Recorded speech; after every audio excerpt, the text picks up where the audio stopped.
6 of the most shocking crimes in history. Hold on to your hats because here are 6 unthinkable crimes worthy of an eternity in Satan's hell. It's just too overwhelming.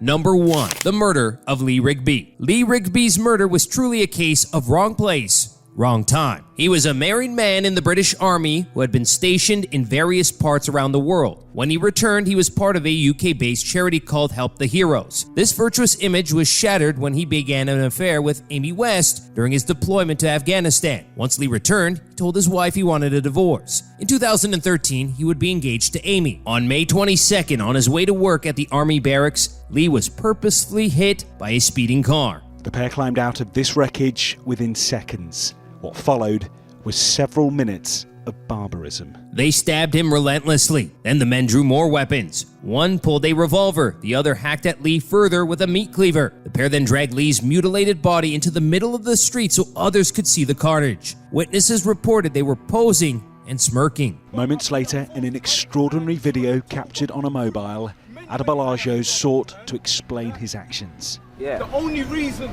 we have killed this man today is because Muslims are dying daily by British soldiers, and this British soldier is an eye for an eye and a tooth for a tooth. The police were able to apprehend the killers after a short altercation ended with the killers both being shot in the shoulder. They were identified as Michael Adebolajo and Michael Adebowale. Adebolajo was 29 years old, well-educated father of 6. It was at university where he converted to Islam and became involved in an Islamic hate group called Al-Mahajarun. He met Adebowale there. In custody, they emphasized yet again that they had targeted Lee randomly and revealed that they hoped that police would kill them, making them martyrs. Michael Adebowale will be in his late 60s before he's finally eligible for parole, while Michael Adebolajo will rot in his prison cell where he belongs until the day he dies. Number 2. White Farmhouse. Neville and June Bamber lived in Essex, England with their adoptive son and daughter, Sheila and Jeremy. Into adulthood, they both seemed to clash with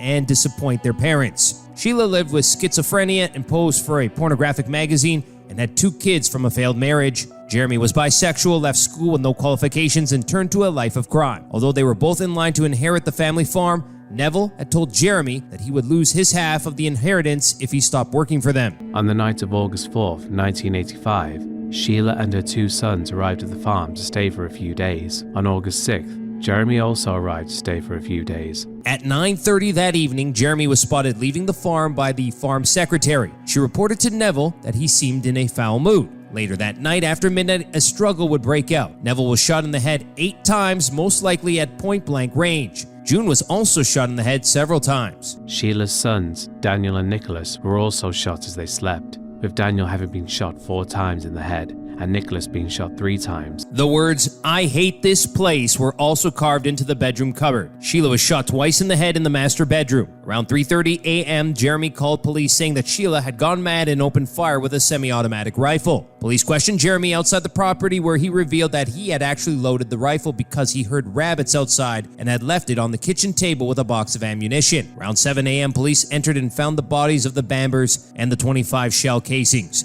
They found Sheila lying on the floor with the rifle in her hands, an apparent suicide that police did not question at first. The police later realized that the gun they found at the scene did not have a silencer. A rifle being fired would make far too much noise for the rest of the people in the house not to hear it. The silencer had been left at the Bambers' home, and it was later discovered when some of Jeremy's relatives came to visit him several days later. Sheila's blood was discovered on the silencer as well as a single gray hair, most likely that of Neville. The relatives called the police who came to collect the evidence. They then determined that the length of the gun with the addition of the silencer would be too long for a person of Sheila's stature to use on themselves. After the funeral, Jeremy inherited all of his parents' estate and almost went on a spending spree straight away. Later that same year, Jeremy and his girlfriend Julie Mugford would break up. She then revealed to police that Jeremy was responsible for the murders. She even said that Jeremy called her the day of the crime, admitting he'd been thinking about committing the murders all day. Jeremy was arrested, but he insisted that Julie had made up the story because of their breakup. He was released on bail and soon after went on holiday in France.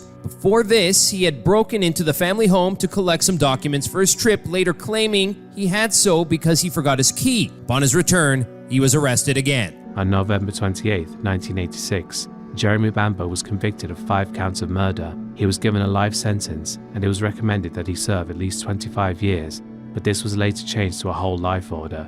meaning he will never be released from prison. 3. The Monster of Worcester. David McGreevy committed a wicked crime for the ages. At age 16, David joined the Royal Navy. Here, he developed a drinking problem and a temper. He was discharged after setting fire to his commanding officer's office. Back at home, David was unable to hold down a job, so his parents kicked him out. After spending several nights sleeping on the streets, David met his friend Clive Ralph, who offered to let David stay with him and his family for a while. Clive was married to Elsie Ralph, and they had 2 children, 4-year-old Paul and 1-year-old Dawn Maria. At the time of David moving in, Elsie was pregnant with their 3rd child, Samantha Jane. David apparently got along with the children and managed to get a part-time job. However, he still struggled with his drinking problem, being arrested twice for drunk and disorderly behavior. Elsie got a job at a local tavern after the family decided they wanted to upgrade to a bigger house, leaving David to babysit sometimes. Things took a turn on April the 13th, 1973. David had come home intoxicated after an argument with a friend. He suffocated 9-month-old Samantha, slit her throat with a razor, and beat her until her skull was fractured. He killed 2-year-old Dawn with the razor as well before strangling 4-year-old Paul with wire.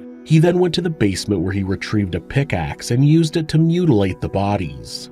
That wasn't enough for David though, so he took all 3 bodies outside and impaled them onto the spikes of a wrought iron fence along the neighbor's yard. At first, David denied killing the children, but eventually made a full confession. He was sentenced to life in prison. After 45 years, he was released in 2018. Regardless of psychologists and the parole board deeming he was no longer a threat to public safety, David remains a true monster. The Monster of Worcester. 4. The Taxi Driver Killer. Rahan Arshad lived as a taxi driver in Manchester, England. He was unhappily married to his first cousin Uzma. He resented Uzma for wearing more revealing and westernized clothing, believing this as disrespectful to their Muslim heritage. He also believed she was having an affair with their neighbor and occasional babysitter. Rahan decided to get back at Uzma by selling the family home for £90,000 while she was away. He then took his children with him to Pakistan and went to see Uzma, who was staying with her mother, to comfort her. Rahan served her forged divorce papers, left her with their 3 children, and went traveling by himself. Back in England, he purchased a new house and many expensive items, hoping to reconcile with Uzma, who refused at first. Uzma told her friends, "He's either turned a corner or he's about to kill me. Count the days until he kills me."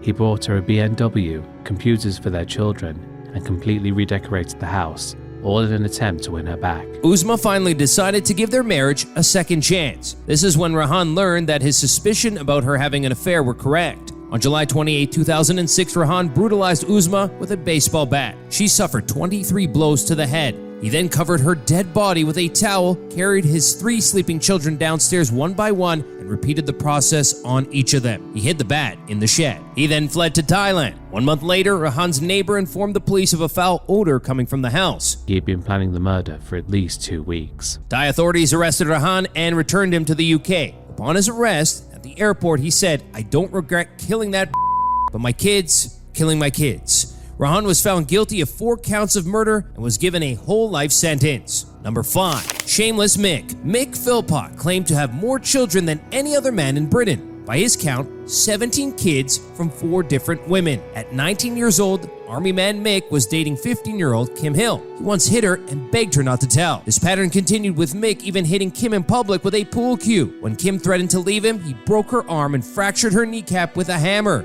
She left him after 2 years of abuse. Mick responded to this by breaking into her home and attacking her while she was asleep in bed, stabbing her 27 times with a knife. Kim's mother heard the screaming and rushed into the room, at which point Mick turned his attention on her. He stabbed Kim's mother 13 times, but she managed to escape to her neighbors. When police arrived, Mick was sitting on the stairs, bloody knife in hand. He told police not to bother and that Kim was a goner. But he was wrong. Kim and her mother survived, and Mick was sentenced to 7 years and 6 months in prison, though he served less than half of that for good behavior. From prison, Mick would write letters to Kim saying that they would get married. He actually married another woman named Pamela Lomax. The two would have 3 children together, but he was also abusive towards her as well, and she was too afraid to report him to the police. Eventually, he would leave Pamela for Heather Keogh, who, at 14 years old, was 23 years younger than him. The two eloped when she turned 16 and had 2 sons before he again began his pattern of abuse. Losing interest yet again, Mick met 19-year-old Murray Duffy, and they moved in together in 2000. Not soon after, Mick started a relationship with 16-year-old Lisa Willis. She would move in with the couple and be their bridesmaid when they got married. From this point, Mick would father 11 children between the two of them, and they somehow managed to live in a 3-bedroom council house. Mick left all the work to Mairead and Lisa. Mick was a horrible father and husband, leaving all the work to Lisa and Murray. Both had jobs while he got child benefits. In a slew of television interviews and documentaries, Mike made himself out to be rude, entitled, and arrogant, one even verbally abusing Lisa on camera. In 2012, Lisa left Mick, taking her 5 children with her. In May 2012, Mick, Mairead, and his friend Paul Mosley set out to plan to burn down his home and frame Lisa for arson. This would take place a day before a custody hearing for their children. Paul poured gasoline into the letterbox and set it alight. Mick was meant to rush in time to save his children, but the fire spread too quickly. The children became trapped in their bedroom. 5 were killed in their sleep by smoke inhalation. Their eldest son died later in the hospital. I've actually been down to our home, and what we saw, we just cannot believe it. We grew up in a community that's had a lot of problems with violence and God knows what else, and to see this community to come together like that, it's just too overwhelming. Lisa and her brother were arrested under suspicion but released shortly after. They later focused their attention on Mick and Murray. The most incriminating evidence was a recording from the couple's hotel room where they talked about sticking to the story. On May 28th, the pair were arrested and charged with murder. Later in 2012, Paul Mosley, who poured the gasoline, was also arrested. His charge downgraded to manslaughter. Mick and Murray proved that they had not intended to kill their children, and so their charge was also downgraded to manslaughter. On April 2nd, 2013, the 3 were found guilty of manslaughter.